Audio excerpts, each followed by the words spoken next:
Well, you got the inside scoop. You know what this truck is called. What's the name of this truck? Can't tell you.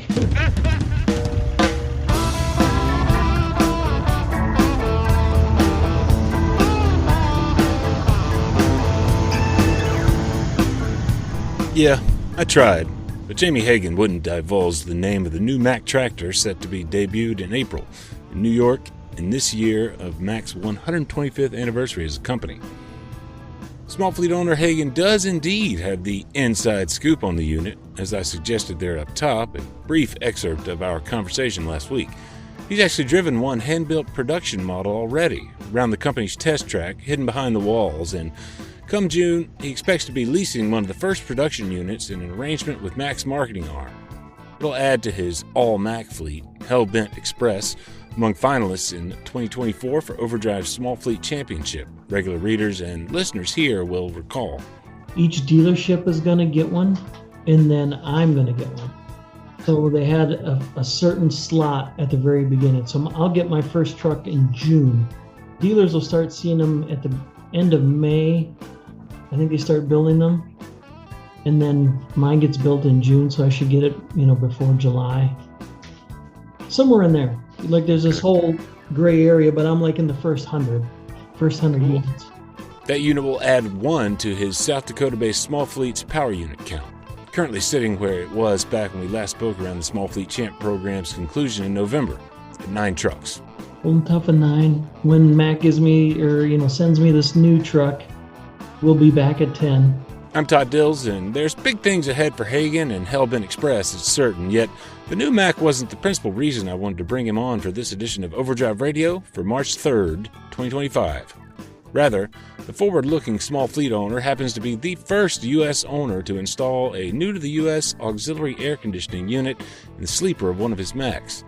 That's the Fresco 9000 MaXX unit built by an Italian manufacturer and powered by U.S.-based Dragonfly Energy's Battle-Born Batteries lithium iron phosphate battery to deliver cooling power in the warmer months. Today in the podcast, Hagen walks us through the unit's design and, along the way, his rationale for jumping into the modular, portable system after years foregoing alternative air conditioning for his mostly upper Midwest regional fleet. Yes, he's got auxiliary heat in the form of Webasto bunk heaters. If you'll be in attendance at the Big Mid-America Trucking Show later this month, too, Hagen will be part of a panel discussion opening the event on Thursday, March 27th, about small trucking business issues that also features a past Overdrive Small Fleet champ in Silver Creek Transportation's Jason Cowan, and many others. Find information about that via a link in the show notes. Program for what is essentially an opening breakfast at the convention center also features representatives from FMCSA. Hagen wasn't quite sure what all he was going to do to prepare. Studying up on regulatory issues might not be one among those activities, he guessed, illustrating that though Hagen may well be a business owner with his eyes on the future, especially when it comes to fuel economy and the latest truck equipment, he's got a lot of the same frustrations as many a truck driver on the road today. I don't know if me studying up on the regulations is going to help anybody. Not when you have the FMC guys there. You know what I mean? I'll just look at them and say, you tell me what it means. Because, it's always up to interpretation. That's the thing I hate the most about our industry, is each individual law enforcement officer gets to interpret the law the way they see fit. You can go to court afterwards if you disagree with how they interpreted it. But that doesn't mean you don't get stopped on the side of the road and put out of service until they deem otherwise. I've had plenty of guys, get tickets for some of the simplest things, and I'm just like, really? It's kind of a loose interpretation of it, but, what are you going to do?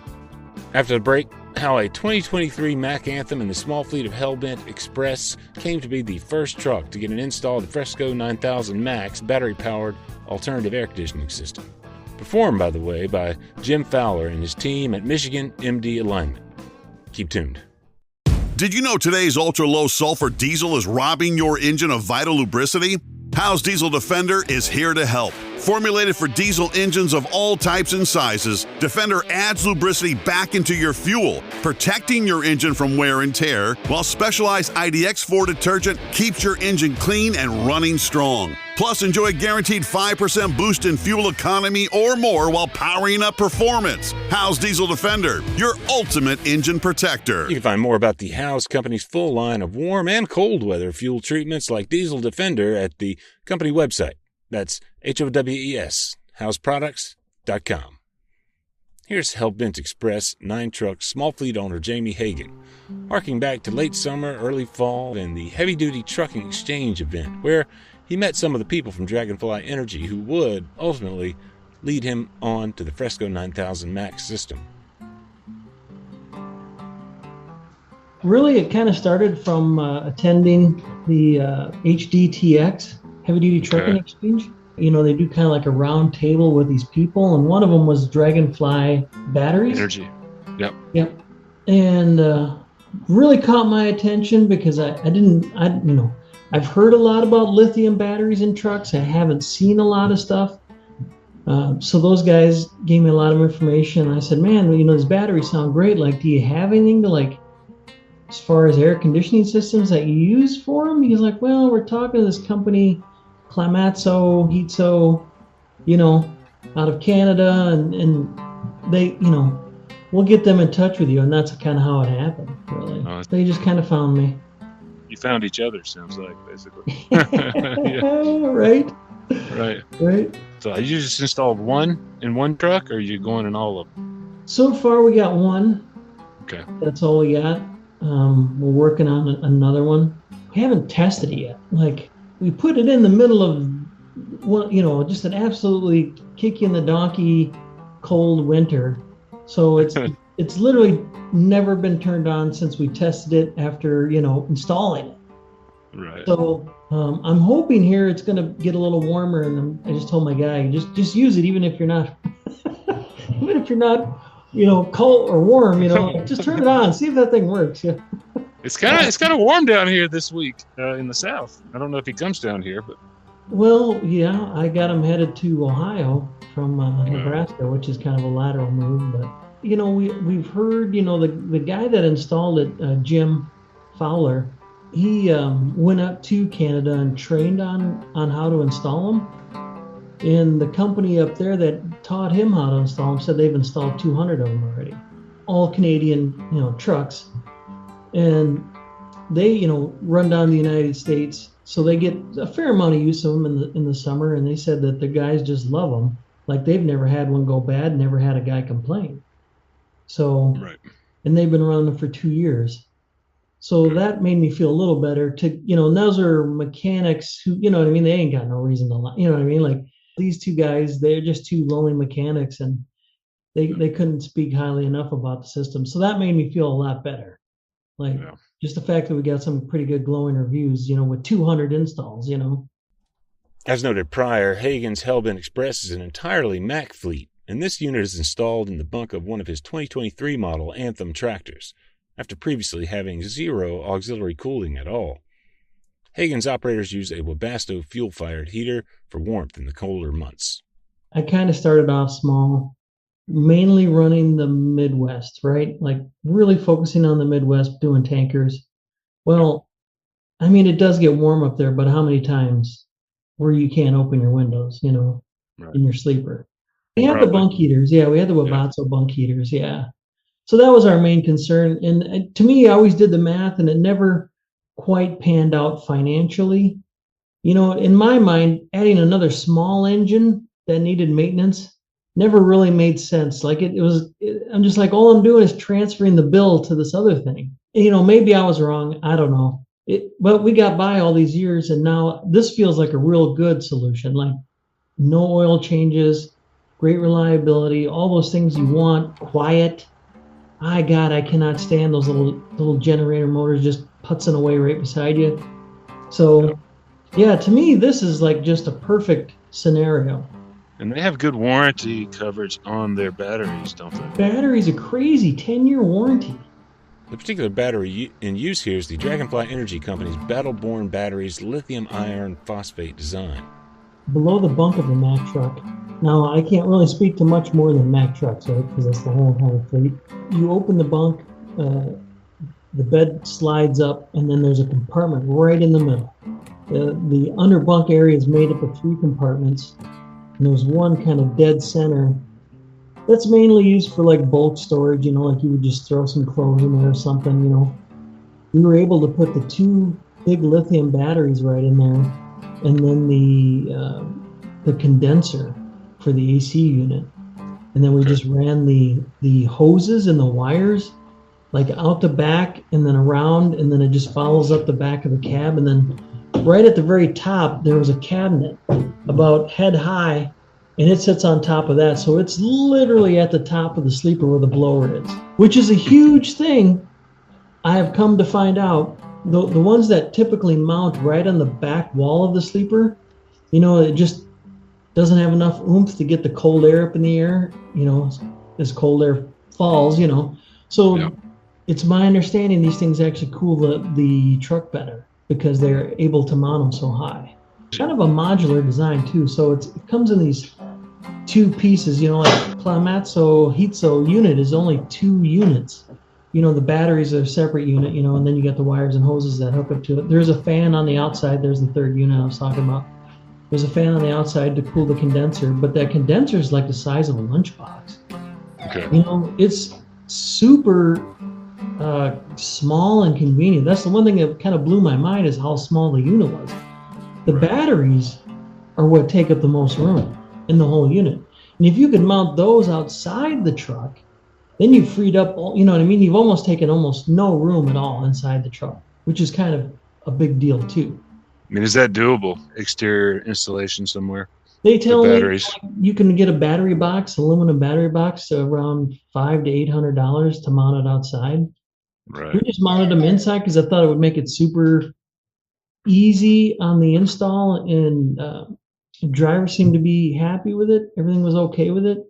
It'd be great if they were just a smidge smaller and they could free up just a little bit more room. So I'm contemplating having them outside still, just contemplating. The only upside to them is being inside, you don't have to worry about them freezing in the winter. Not that lithium freezes, but it definitely diminishes the power range. We really don't need power in the winter. They're mainly used to run the. They're going to actually hook this up. They got a system to hook those batteries back into my starter battery. So in the winter, we could shut the truck off.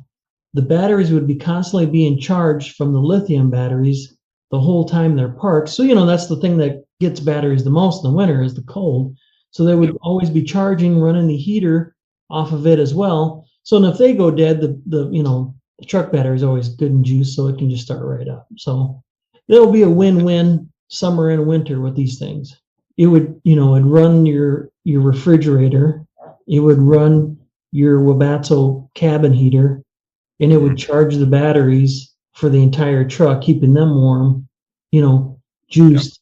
So that way, as soon as you turn the key on in the morning, it just fires right up, and then the rest of the day you're charging back what you stole in the night.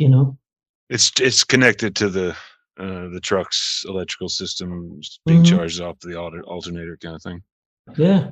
Assuming most of the components stand the test of time, if a battery with a 10-year warranty on it, and you don't have to doesn't sound like there's probably going to be much, not any kind of frequent maintenance on these, right?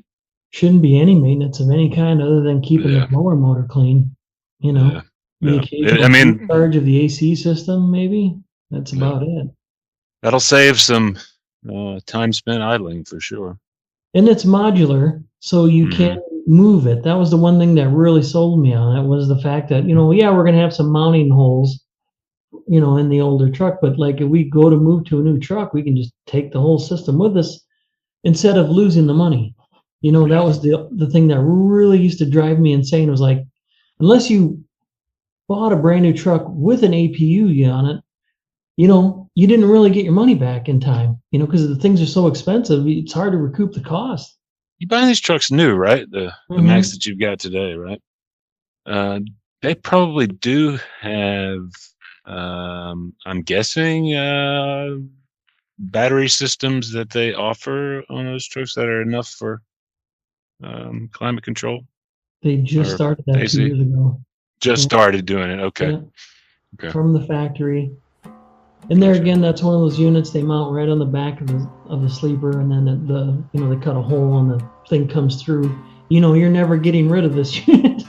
You know what I mean? Because they cut a hole in the back of the sleeper, and it's there for life now. With the Fresco 9000 MaXX, by contrast, in the setup for Hagen's 2023 Mack, a hole the size of a small orange was cut in the floor of the cab through which to run hoses and wires and otherwise mounting screws for mounting brackets take care of the rest of it. And then the other piece mounts on the floor, the other piece mounts on top of the cabinet. All the hoses and stuff get run through the trim, so there's no mounting.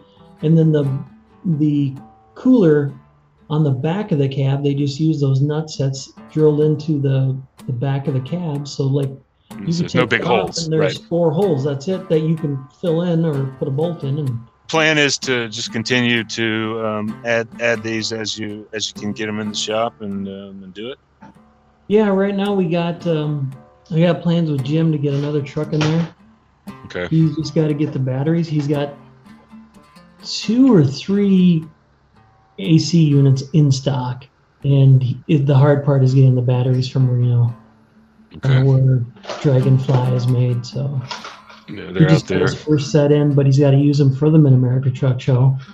That's right. As noted up top, you'll find the Fresco 9000 MaXX lithium iron phosphate battery-driven alternative AC system at Mid-America, where Fowler and other reps from partners to the Heat So distributor will be on hand to explain it at booth number 11168 at the Mid-America Trucking Show in Louisville, Kentucky. We'll be there too, of course, on the move, covering the wide array of events happening. Don't miss Jamie Hagen as part of the opening breakfast if you've added that to your registration.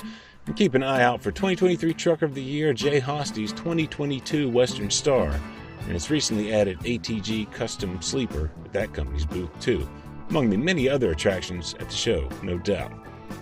Tony Justice is trucker, singer, songwriter who came to prominence more than a decade ago, in part, right here in the pages of Overdrive. Well, for the first time, he's headlining the big Friday night concert at Matt's. Not to be missed, it's certain. Find links to the various elements of our preview coverage of the event in the show notes, wherever you're listening. Overdrive Radio is on Spotify and SoundCloud, Apple Podcasts and YouTube, Overdrive's Facebook page, and any listening platform, really. Leave us a review there if you're enjoying these, and here's a big thanks in advance for it. As always, big thanks, too, for listening. Overdrive Radio is a production of Overdrive, the voice of the American trucker. It's edited and produced by me, Todd Dills, with the acoustic guitar and other support of trucker-songwriter Long Haul Paul Marhofer. The theme is Legend of the Snake Man by Marhofer, featuring the guitar work of Travis, the Snake Man himself, Whammick, Terry Tusocks Richardson on bass, keys by Tishomingo Jim Whitehead, and on drums, Andrew Marshall. The podcast is backed up further by Overdrive's own social media coordinator, Jasmine Campbell, senior editor Matt Cole, executive editor Alex Lockey, and video editors Lawson Rudisell and Andrew Nguyen. We'll see you next time.